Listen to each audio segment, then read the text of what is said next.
오늘 우리에게 주시는 하나님의 말씀은 요한복음 14장 6절입니다. 받들어 봉독하겠습니다.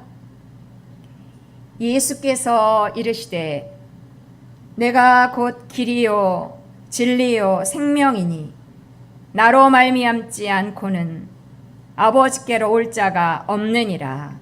아멘. 이제 여선교의 특성 이순우 최경일 담임 목사님께서 설교하시겠습니다.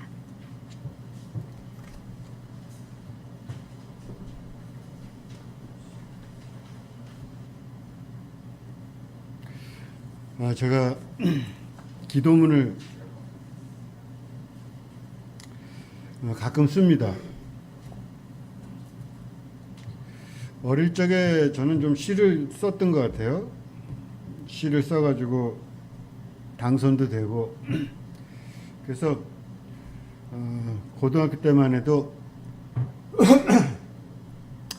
글을 써야겠다 그런 생각을 했었는데 어느 날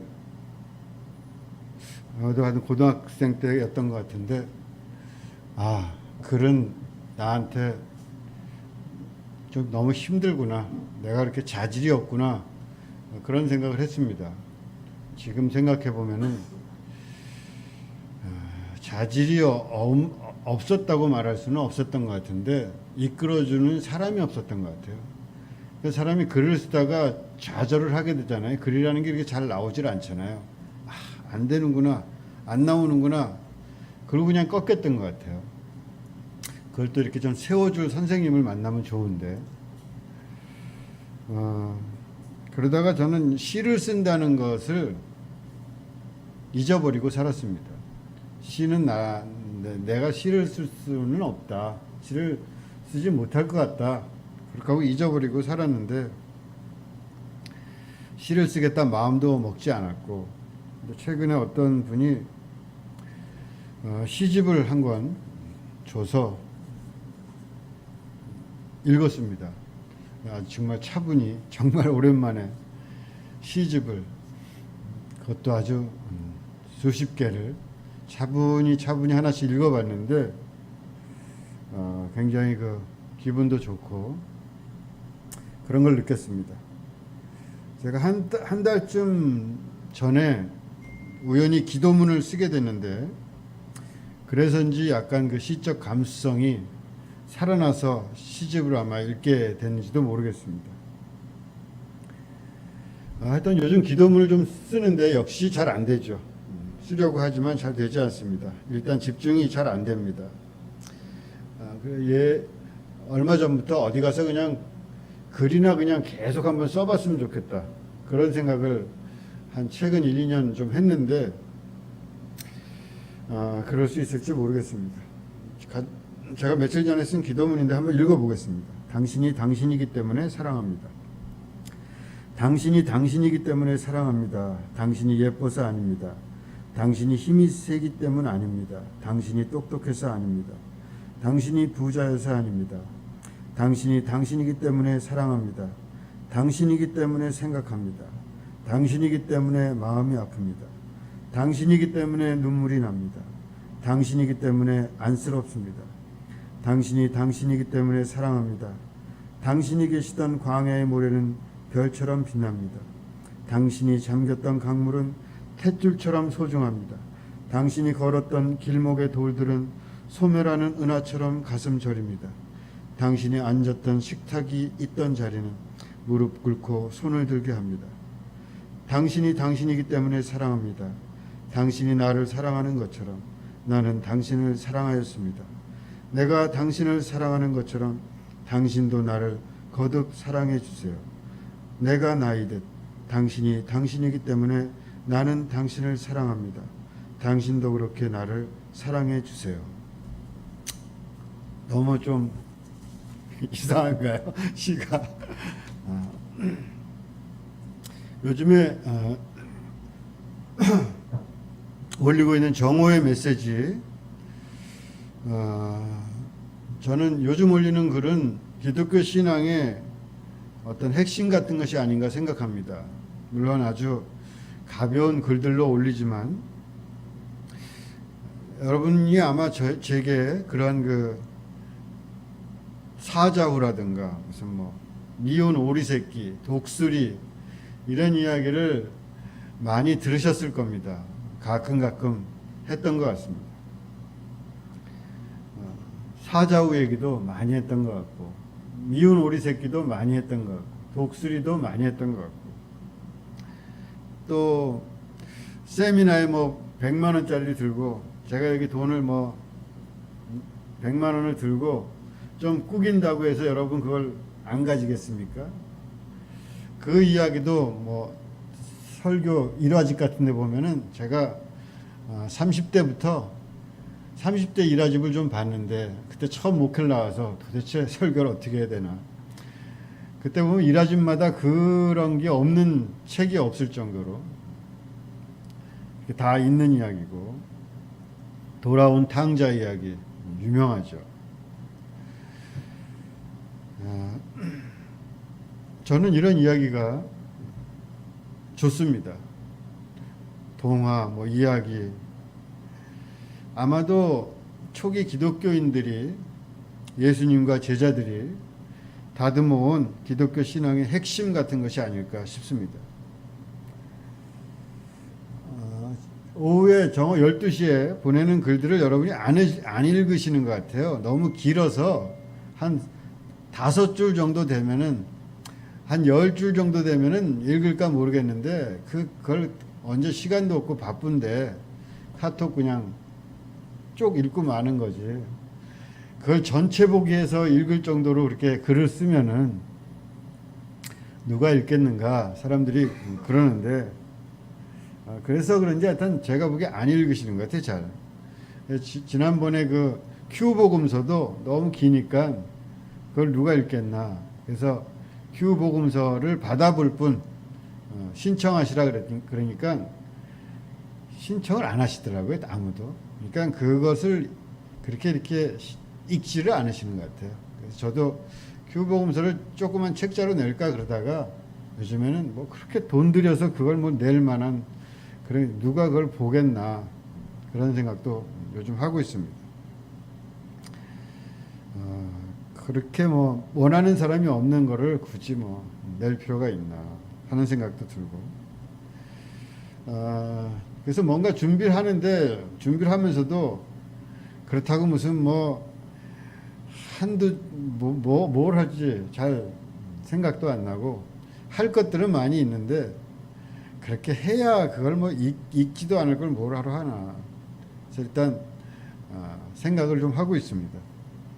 요즘에 제가 폴 트루니의 길을 핥으시는 하나님 제목도 정말, 원래 제목은 리스닝 이어입니다. 듣는 귀, 귀가 듣고 있는 귀, 그런 말이죠. 근데 왜 이걸 이렇게 번역해, 들으시는 하나님 이렇게 하면 좋을 텐데 귀를 핥으시는 하나님 이래가지고 번역이, 저는 자기는 그렇게 번역한 이유가 있다 그러는데 저는 번역을 잘못했다고 생각이 듭니다. 특히 제목 같은 걸 그런 식으로 할 필요는 없었을 것 같은데, 어쨌든 우리 서원복 목사님이 그런 밴드가 있다, 밴드에서 책이 나오면 딱 신청하면 준다, 공짜로 준다 그래가지고 밴드를 가입해가지고 신청을 했더니 진짜로 책이 오더라고요. 그래서 이렇게 한번 신청을 해서 봤는데 굉장히 쉬운 책이고, 저도 뭐 한 2-3시간, 서너 시간 만에 다 읽은 것 같아요. 근데 그래서 그냥 그 책을 띄엄띄엄 그렇게 좀 인용을 해가지고 12시에 정오 메시지를 일단 보내려고 그럽니다. 그럼 한두 달 벌고 제가 뭘 할까 마음에 결정을 할 수 있지 않을까. 오늘 설교 본문으로 들어가겠습니다. 저는 설교를 그렇게 준비하지 않습니다. 저는 설교 준비를 오래 하는 목회를 좋아하지 않습니다. 어느 날부터 그렇게 생각을 하기로 했습니다. 그렇다고 설교를 막 열심히 하는 사람들이 뭐 좋다 나쁘다 하는 게 아니라 그냥 잘 살다가 자기 삶에서 자기가 지금 공부하고 있는 것 중에서 자기가 작업하고 있는 거를 그냥 얘기하면 된다. 그래서 잘 사는 게 중요하지, 설교가 또 무슨 소용이 있을까? 감동을 가끔 주긴 주지만 그러나 사람들이 이렇게 변하나? 그리고 진짜 목회라는 것이 어떻게 하면 잘 살까? 그런 문제지 어떻게 하면 말을 잘할까? 그런 문제는 아니고 설교를 잘해도 문제라고 생각해요. 설교를 잘하면 입만 살아가지고 설교 잘하는 목사들이 있지만 잘 사는 건 아닙니다. 그 사람 대단한 것 같지만 막 인기도 좋고 사람들이 막 찾아다니면서 보고 하지만 그렇게 사나? 사는 척 합니다. 그냥 잘 사는 데 집중해라. 말은 거기서 그냥 나오는 대로 해라. 이게 제가 설교 원칙이기 때문에 설교 준비를 안 하고 그냥 그 전에 쓰긴 쓰죠. 전 설교문을 거의 대부분 씁니다. 그냥 나오는 대로 써요. 그리고 그게 그냥 설교가 되는데 요즘 설교도 뭐 만약 하게 된다면 그냥 요즘 올리는 글 가지고 그렇게 하는 게 좋다 생각하고 그래서 정오의 메시지 올린 글들을 좀 종합하면서 여러분에게 말씀을 드리려고 합니다. 제가 중학교 시절이었던 것 같은데 목사가 된 어떤 스님이 교회에 와서 설교했던 것 같아요. 우리 교회인지 아니면 어떤 그 연합 집회에 갔었는지 지금 잘 모르겠습니다. 오래돼가지고 그것까지는 기억이 안 나는데 연합 집회 같기도 하고 하여튼 어려서부터 번민이 많았던 어떤 사람이 어떻게 살아야 되나 진리란 무엇인가 고민을 하다가 스님까지 됐다는 거예요. 그래서 스님이 됐는데도 자꾸 고뇌가 찾아오고 그러다가 제가 뭐 설교 내용은 잊어버렸는데 하여튼 어떤 계기로 성경 말씀을 듣게 됐는데 자기가 그 말씀을 듣고 기절초풍을 했다는 거예요. 그 말씀이 뭐냐? 오늘 그 설교 본문이 나는 길이요 진리요 생명이다. 야, 자기는 이 말을 듣고 세상에 이런 말을 자기는 들은 적도 없고 본 적도 없다. 와, 이젠 길은 하나다. 진리인 저분만 따르면 되겠구나. 이렇게 생각을 했다는 거예요. 그리고는 다시 공부를 해서 목사가 됐다고 합니다. 하여튼 정확히 기억은 안 나지만 대충 그래요. 제가 기억하는 한. 그때 아마 그게 독특했기 때문에 그 강사가 독특했기 때문에 제가 좀 기억을 하고 있는 것 같아요. 또 제가 그걸 들으면서 생각이 좀 많았던 것 같아요. 무슨 생각을 했는지 모르겠지만. 그래서 자기 사명은 이제 불교도들, 불쌍한 이 구원받지 못한 불교도들을 참 종교인 그리스도교로 인도하는데 자기 사명이 있다. 그렇게 부르짖더라고요. 하여튼 그리고 뭐 스님들 뭐 이렇게 스님들이 고상한 것 같지만 얼마나 더럽고 치사하냐 뭐 그런 얘기도 좀 했던 것 같고. 우리는 이렇게 그 말을 들으면서 제가 그 느낌이 좀 신기하다. 어떤 스님이었다가 중이었다가 목사가 됐으니 그리고 이제 그런가 보다 했죠. 맞는 말 하겠지 뭐 틀린 말 하겠는가 뭐 그런 정도였던 것 같습니다. 그러면서도 속으로 저는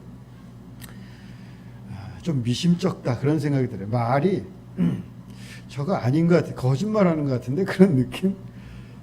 왜 그런 느낌? 하여튼 어릴 때니까 그 느낌으로만 이렇게 느낌상 아마 그래서 그 느낌 때문에 제가 그 사람을 기억하는 것 같아요. 그렇게 오래됐지만 벌써 40년이 지난 그 설교 40년 지난 설교를 어떻게 기억합니까? 여러분 지난주 설교도 기억 못 하실걸요? 근데 하여튼 그게 뭔가 그 약간 깊이 이렇게 머리에 이렇게 새기도록 그런 인상을 받았나 봅니다. 찜찜한 기분이에요. 그 목사가 된 그 스님이었던 그 목사의 설교를 기억하는 이유는 그 찜찜한 기분이 아닐까. 직관적으로 저 사람은 사기를 치고 있다. 그런 생각을 했어요. 사기 치는데 어릴 때 물론 사기라는 생각을 하지는 않았겠지만 뭔가 아닌데 왜 그런 생각을 했는지 모르겠습니다. 시간이 지나고 청년이 되고 대학을 다니던 저는 갑자기 신학교에 들어갔습니다. 그리고 학교에서 김웅호 선생님이라는 분을 만났는데 수업 시간에 나는 길이요 진리요 생명이라는 말씀을 그때 처음 이해할 수가 있었습니다. 예수께서 이르시되 내가 곧 길이요 진리요 생명이니 나로 말미암지 않고는 아버지께로 올 자가 없느니라. 초등학교 시절에 저는 공부 잘하는 모범생이었고 열심히 교회 다니는 학생이었습니다. 전형적인 범생. 교회 다니는 것은 즐거운 일이었습니다. 그러다 중학교 갔는데 이제 머리도 깨기 시작하고 선생님들이 나름대로 교리적인 가르침을 주기 시작해요. 이야기에서 이제 교리, 믿음이란 무엇인지, 구원이란 무엇인지, 예수님이 구원자고 이런 그 교리적인 이야기를 하잖아요. 저도 이제 그러면서 그런 교리들에 대해서 생각을 하기 시작했어요. 중학교 때. 근데 대부분이 그 교리들이 의심스러웠습니다. 제가 중학교 때 기독교 교리를 듣고 했던 생각은 전부 이해가 안 간다는 생각밖에 없었어요. 그렇지만 교회 다니는 것이 너무 즐겁고 행복하고 좋았기 때문에 그냥 그렇게 다녔지만 교리적인 어떤 것에 대해서는 어거지인데 그런 생각을 많이 했어요. 어거지를 자꾸 그러는데 선생님한테 질문을 했는데 그 선생님이 알 턱이 있습니까? 그때는 선생님이라고 생각하니까 질문을 했지만 지금 생각해 보면은 그 선생님이 그 교리적인 것에 대해서 대답할 능력이 있었을까 싶어요. 뭘 알았겠어요, 알기는. 그래서 이제 부목사님이 청년 담당하는 부목사님한테도 질문을 해봤는데 제가 듣기에는 나에게 지적으로 성실하지 않다 그런 생각을 했어요. 나를 우습게 보나? 이 사람이? 그런 느낌. 뭐라냐면 네 말을 이해는 하겠지만 네가 아는 것을 초월한 어떤 것이 있어. 그런 식의 얘기예요. 그러니까 순전히. 그러니까 설명을 안 해주고 그러니까 질문 같은 거는 안 하는 게 좋다. 그냥 믿는 것이 최상이다. 그게 최고의 믿음이다. 그리고 믿는 것이라기보다는 믿어진다. 그런 식으로 얘기를 해요. 그래서 하나님의 은혜야. 믿어져. 네가 믿으려고 해서 믿는 것도 아니야. 믿어진다니까. 이런 식으로.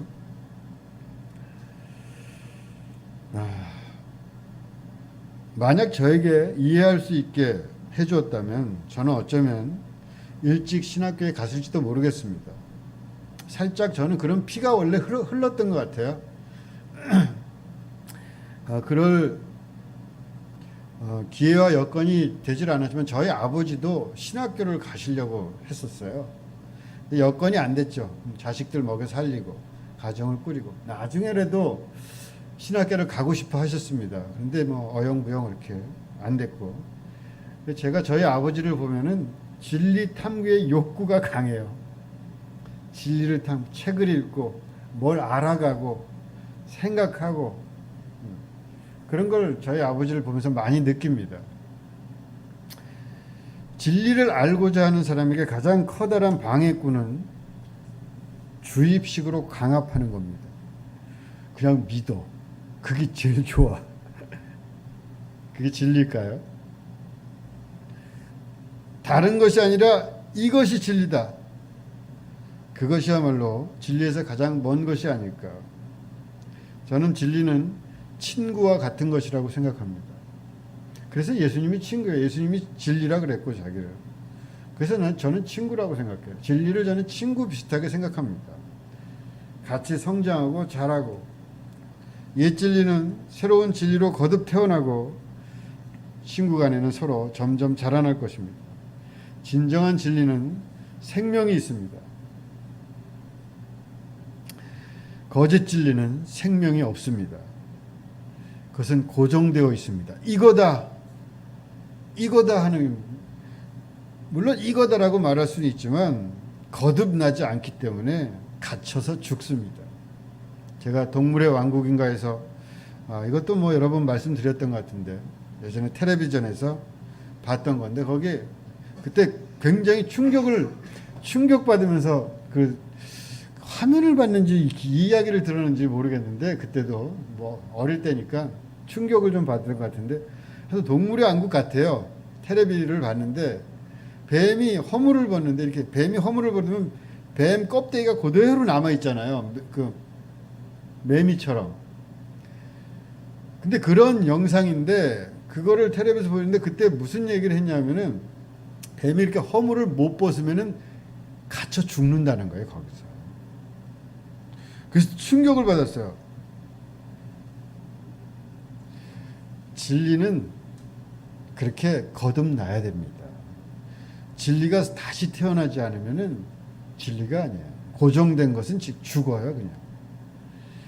1세기와 14세기와 12세기와 17세기, 21세기, 만약 기독교가 생명이 있는 종교라면은 변화가 되고 새로워집니다. 바뀝니다. 주장한 진리도 바뀌어요. 고정된 진리는 죽은 거예요. 또 실제로 기독교는 바뀌었죠, 얼마가. 아마도 그것마저 변하지 않았다면 생존할 수가 없었을 겁니다. 옛 껍질에 갇혀서 고통스럽게 생명을 잃었을 겁니다. 남녀가 동등해진 시대인데, 남녀 차별 언어로 떡칠이 되어 있는 성경을 그대로 읽을 수는 없습니다. 바뀌는 거예요. 옛날엔 그렇게 말했지만 지금은, 그 옛날엔 그걸 진리라고 했어요. 그러나 지금은 그게 진리가 될 수가 없어요. 소수자에 대한 인권이 존중받는 이 시대에 새로운 시대 정신과 함께 성경도 새롭게 해석돼야 됩니다. 그 해석을 못하고 변화되지 않으면, 진리가 자라지 않으면, 껍데기를 못 벗으면 죽는 거예요. 진리가 아니에요, 이미. 진리는 자랍니다. 생명이 있어요. 고정된 것은 진리가 아니에요. 서로를 존중하는 인격적인 대화를 하지 못하는 종교는 잔혹하고 파렴치하고 야만스럽다는 것을 우리는 역사를 통해서 배웠습니다. 오늘날 상식적인 사람들은 종교의 자기 절대화의 독점주의, 이것은 야만이라고 생각하고 있습니다. 근대를 지나 근대 이후, 요즘에 뭐 근대 이후, 뭐 포스트 모던도 지나서 포스트 모더니즘이라고 그러더라고요.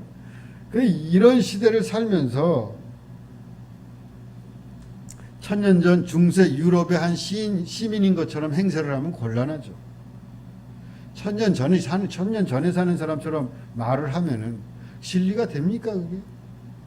지금은 그게 진리가 아니에요.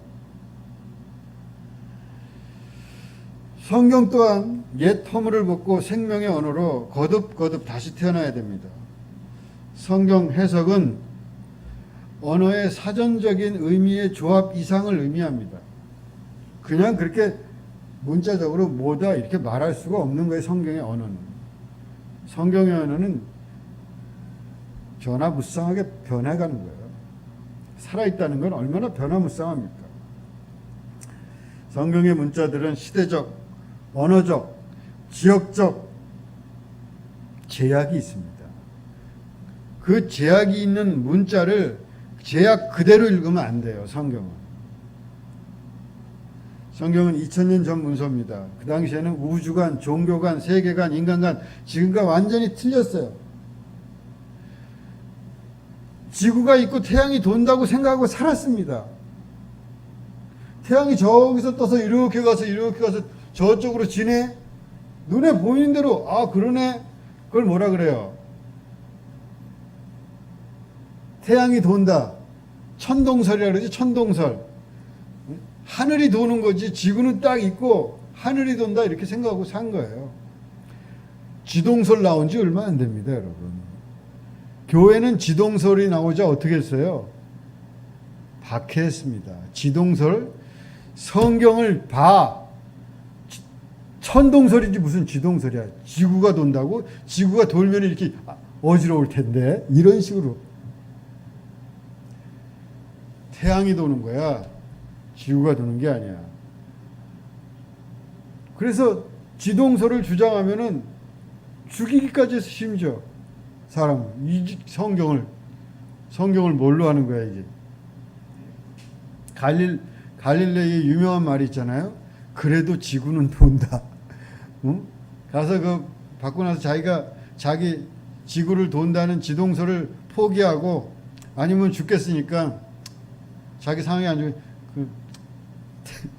하늘이 태양이 돕니다. 그리고 나오면서도 뭐 진짜로 이렇게 말을 했는지 모르지만 그래도 지구는 돈다. 그러면서 나왔다는 거 아니에요. 그 과학자가. 오늘날 우리도 이런 투의 말을 할 때가 참 많아요. 시대가 지나고 사람들은 말할 것입니다.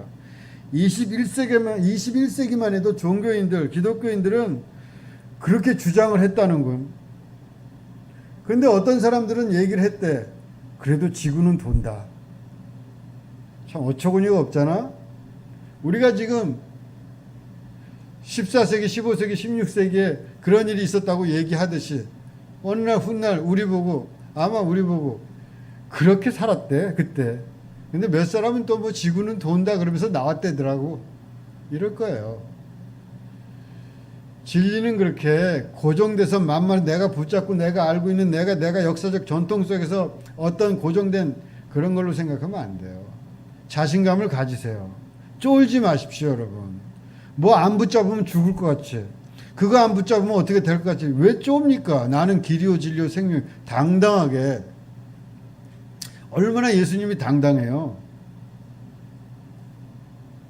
성경은 창공에 물이 가득 차 있는 줄 알았어요.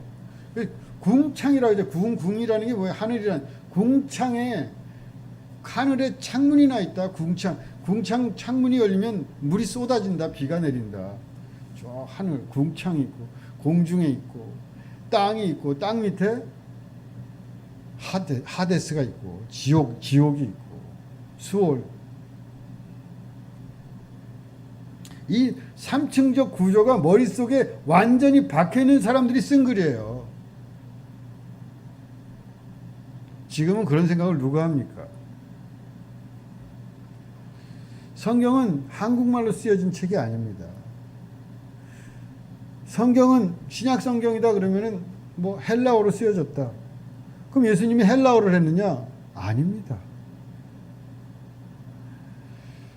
그러니까 성경이라는 것 책 자체가 그게 서로 1세기 사본이 있다고 하더라도 그 책 자체가 이미 해석적인 변화를 거친 거예요.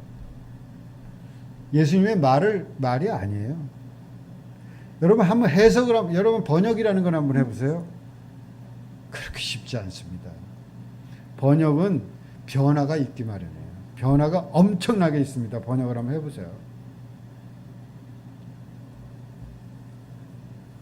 신학적 각색이 들어가고 번역적인 해석이 들어가고 계속해서 또 다른 언어로 번역되고 결국 한국어로 번역되고 근데 그거를 문자를 붙들고 있어요.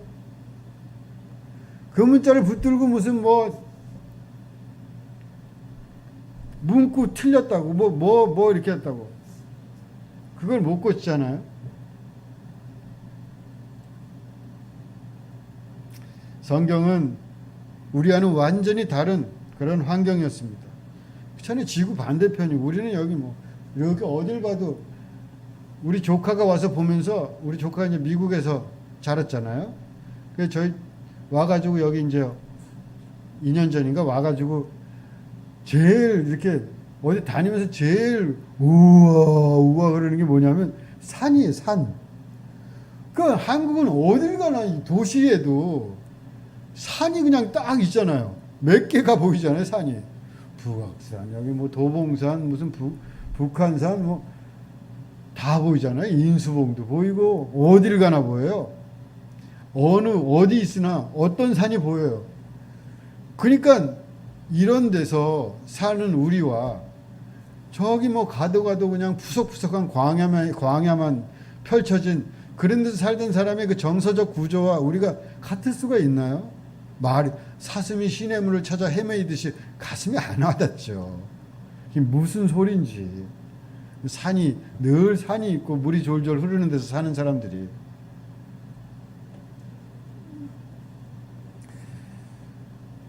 그렇게 성경은 한계가 있는 책이에요.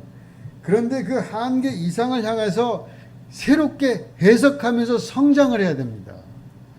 성경은 있더라도 그 성경을 문자에 가두면 안 돼요. 그래야지 성경이 살아나는 거지. 만약 성경이 그 시대적 언어와 지역의 한계 이상을 향해 나아갈 수 없는 그런 죽은 말씀, 오리 없는 팩트 같은 것이라면 저는 성경을 읽지 않겠습니다.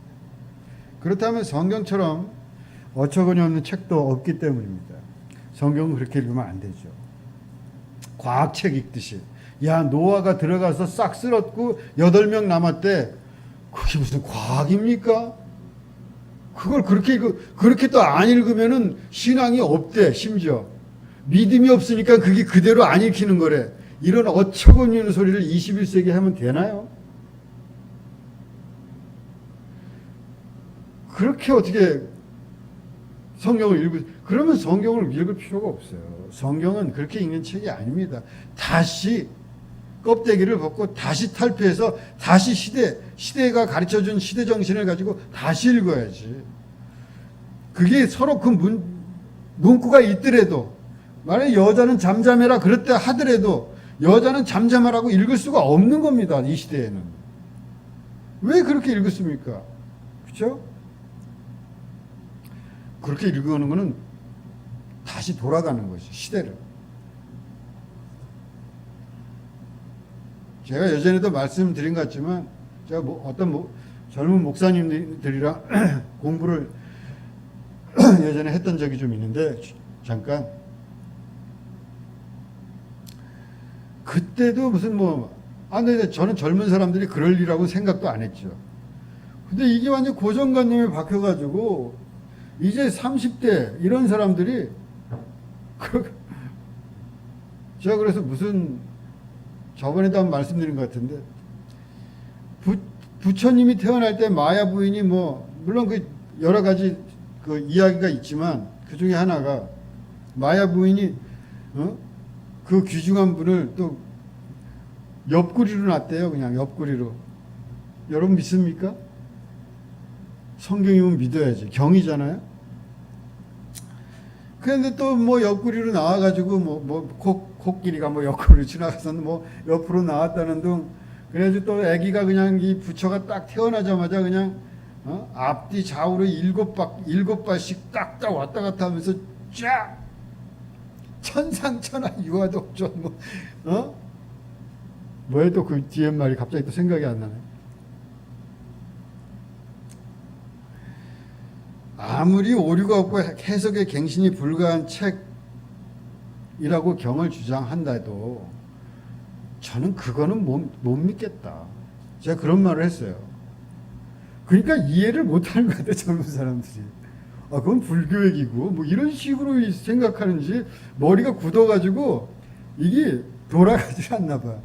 나는 그렇다고 해서 부처가 이렇게 띄었다고는 생각하지 않는다. 거기서 의미를 찾고 읽는 거지. 그건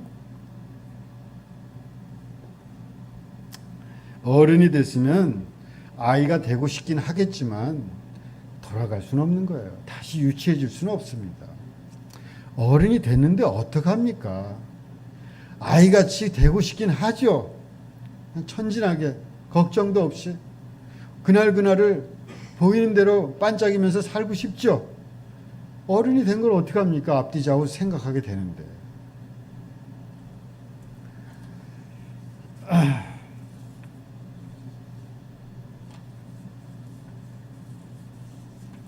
큰일 났 시간이 갔어요. 길게 하지도 않았는데 제가 한 10분만 더 하겠습니다. 반 정도밖에 못했는데 제가 빨리 줄여서 10분만 잽싸게 하도록 하겠습니다. 사자후에 대해서 제가 처음 들은 것도 역시 신학교 가서 들었는데 저는 정말 전율을 했습니다. 사자우 얘기를 듣고. 사자가 포수가 사자를 쌌는데 어미 사자가 죽고 애기 사자를 포수가 들고 와서 자기 염소들이랑 같이 키웠다는 거예요. 그러니까 이 사자가 그냥 자기는 염소인 줄 알고 그냥 살았다는 거죠.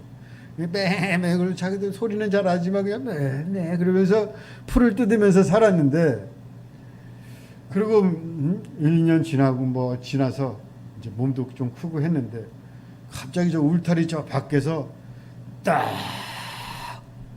서 있는 거예요. 누가 딱 보는데 아빠 사자예요. 근데 지금 누군가 그랬는데 이 갑자기 아빠 사자가 그냥 우와 그게 사자우예요. 사자 소리잖아요. 우와 그러니까 그냥 그때 이 사자가 울타리 안에 있다가 딱 깬 거죠. 저거 뭔지 저 소리 뭔가. 그래서 자기도 소리를 내보는 거예요. 우와 그런데 정말 똑같은 소리가 나오는 거예요. 아 내가 사자인가 보다. 옆에 딱 보니까 염소가 있는 거예요. 그냥 목을 탁 물어가지고 그냥 팍 그리고 그냥 울타리를 팍 뛰어 올라가지고 아빠 옆으로 탁 가는 거죠. 그러니까 아빠가 그 아기 사자가 우와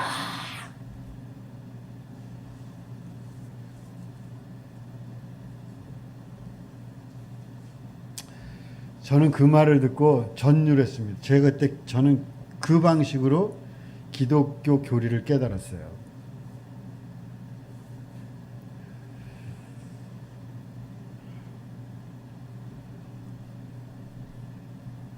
그리고 그때부터 저는 신앙으로 그때서야 내 가슴과 내 말로 신앙을 교리를 말할 수 있게 됐습니다. 이해했어요. 그 전까지는 나를 이해시켜주는 사람이 없었습니다. 그렇게 신학교 갈 정도로 교회를 다녔는데도 아무도 이해시켜주지 않았어요. 그때 처음 이해했습니다. 그리고 모든 것이 풀리는 것 같은 환희, 진리를 알았다는 그 전율이 그냥 신학교 때 그때 흘렀던 거죠. 그리고 나서 예수님을 이해하게 됐어요. 예수님. 왜 그런 말로 사람들에게 외쳤던 것일까? 왜 그런 데를 다녔고 그런 행동을 했던 것일까? 이해할 것 같았습니다. 예수의 분노와 사랑과 기도와 웃음과 눈물, 저는 그런 것들에 대해서 알 것 같았습니다. 예수님이 보였습니다. 내게 말을 걸었고 우리는 즐겁게 이야기를 나누었습니다. 웃기도 하고 울기도 하고 분노하기도 하고 평화롭게 웃기도 하고. 그래서 예수는 내게 그가 됐습니다. 당신이 됐습니다.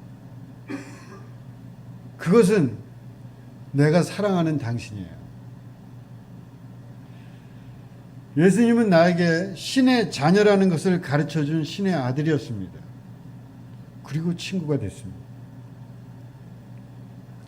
예수가 제게 건넨 말은 이것이었습니다. 누가 뭐래도 우리는 하나님의 자녀라고 하자. 그렇게 살자. 오케이? 저는 거기에 대해서 응답을 했습니다. 오케이.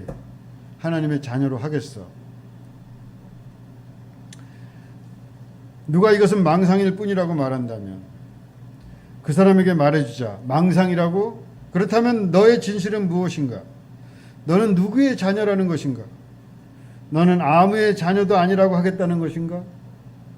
물론 그렇더라도 충분히 훌륭하게 살 수는 있을 거야. 너를 존중해. 그러나 내가 믿는 것이 망상이듯 너의 암 또한 망상일 수 있다는 것을 기억해. 누가 더 아름답고 깊게 살아낼 수 있을지는 모르는 거니까 함부로 말하지 않는 게 좋겠어. 이런 식으로 예수님과 저는 대화를 나눴습니다. 얼마나 신이 나고 얼마나 사귀는 게 재밌었겠어요. 나는 길이다. 나는 나 말고는 길이 없다. 예수님은 그렇게 내게 말을 걸었습니다. 너 자신이 아니라면 그것은 길이 아니다. 남의 길을 가서는 안 된다. 너는 너의 길을 가는 것이다. 내가 길이듯 너 자신만이 너의 길을 가는 것이다. 저는 그렇게 들었습니다. 나는 진리다. 세상의 어떤 철학도 예술도 진리도 너 자신이 빠진다면 아무것도 아니다. 철학의 예술의 종교에 기죽지 마라.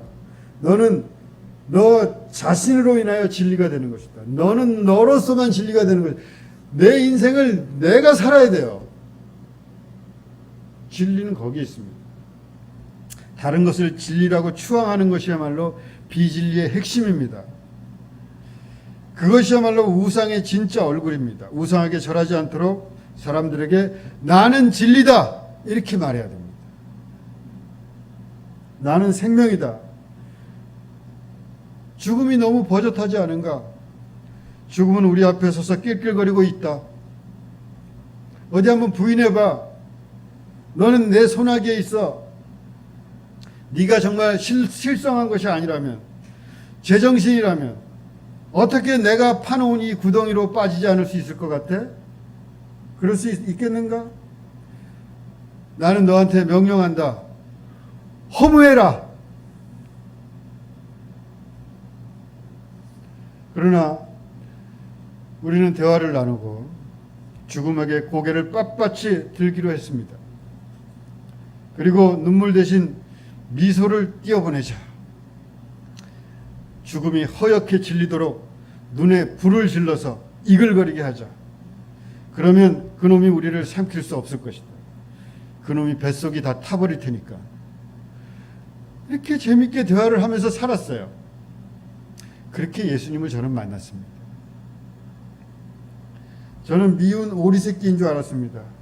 아니 사실은 미운 오리새끼인지 뭔지 하여튼 뭔지 자체를 몰랐어요. 인간이. 길이요 진리요 생명. 창공을 나는 백조를 보면서 부러워하긴 했습니다. 사람 뭐할까? 찬란하게 죽는 편이 낫지 않을까? 그런 생각도 했었어요. 저는. 이것은 너무 자존심 상하는 일인걸?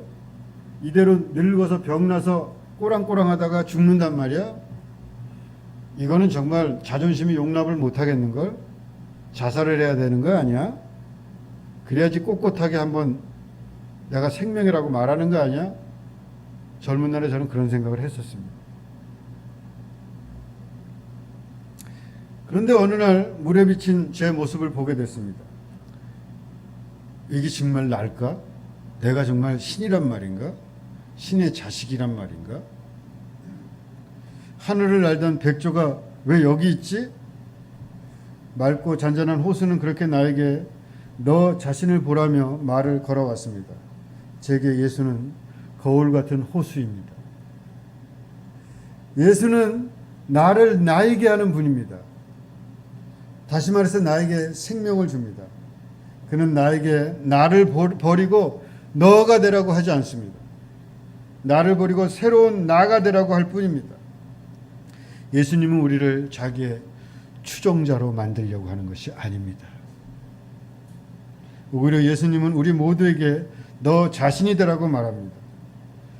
자아를 지나서 진정한 자기, 뭐 그런 거 있잖아요. 정신분석학이니 뭐 이런 칼 융인가 뭐 그런 사람들. 셀프가 되라. 이 아이가 아니라 자기가 아니라 셀프가 되는 거예요. 자기 자신을 점점 생명력 있게 완성해 가는 거예요. 그것이야말로 진정한 신앙이고 신령한 것입니다. 아무리 해도 날 수 없다는 것을 뼈저리게 느끼기도 합니다. 거듭거듭 끈에 묶여 있다는 것을 확인하노라면 마침내 체념하고 맙니다. 그리고 숭배의 길을 가려고 합니다. 나는 길이요 진리요 생명이라는 소리가 목구멍 속으로 쏙 들어갑니다. 자신이 없어지고 대신 다른 것을 세웁니다. 그리고 높이 높이 소리쳐 외칩니다. 너는 길이요 너는 진리요 너는 생명이다. 성경에는 나는 길이요 나는 진리요 나는 생명이라고 했는데 우리는 너는 길이요 이것이 신앙인 줄 착각합니다. 긴 날개를 거두고 꽁꽁꽁 땅을 쪼으면서 모이를 줍습니다. 그런데 어쩌겠습니까? 우리는 원래 독수리인걸. 땅을 쫓다가도 뭔가 옆에가 이 날개의 쭉지가 근질근질한 걸 어쩌겠습니까?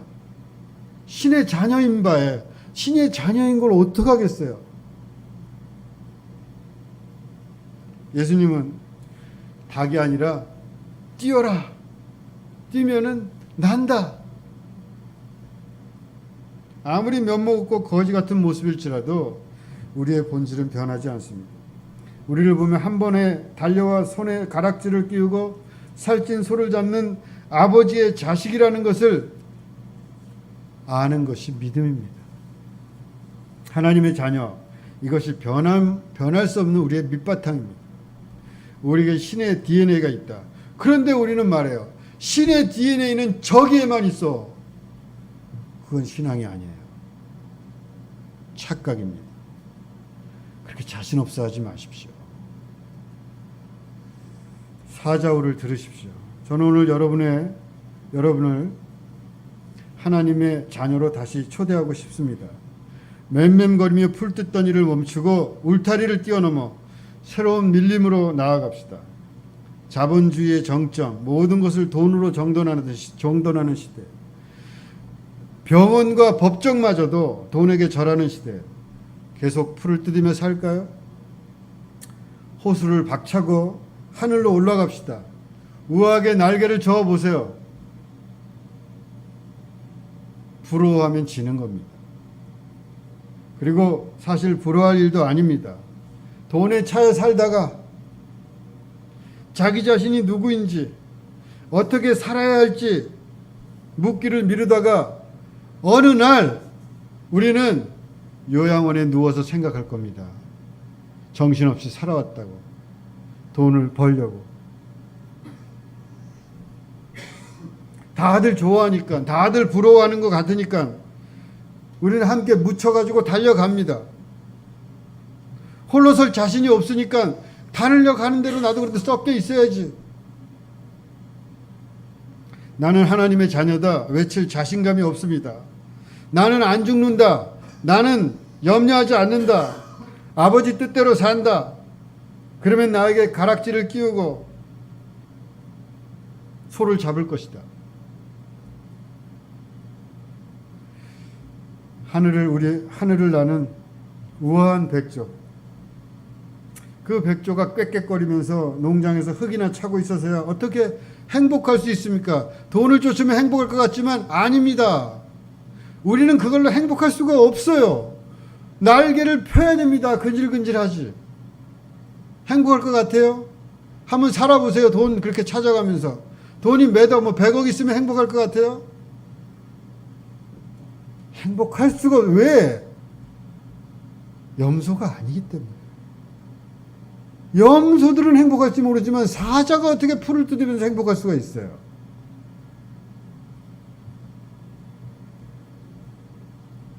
날개를 펴고 바위산으로 올라가서 거기서 땅을 휘 둘러보고 긴 날개를 바람에 태워봅시다. 날개 한번 펴보지 못하고 사는 것은 얼마나 딱하고 안타까운 일입니까? 당신은 당신이 되어야 됩니다. 그것이 아니라면 가슴에 파인 커다란 구멍으로 바람이 들락날락하면서 잘 겁니다. 독수리는 독수리다워야 됩니다. 그리고 이제 다시 교회를 세워봅시다.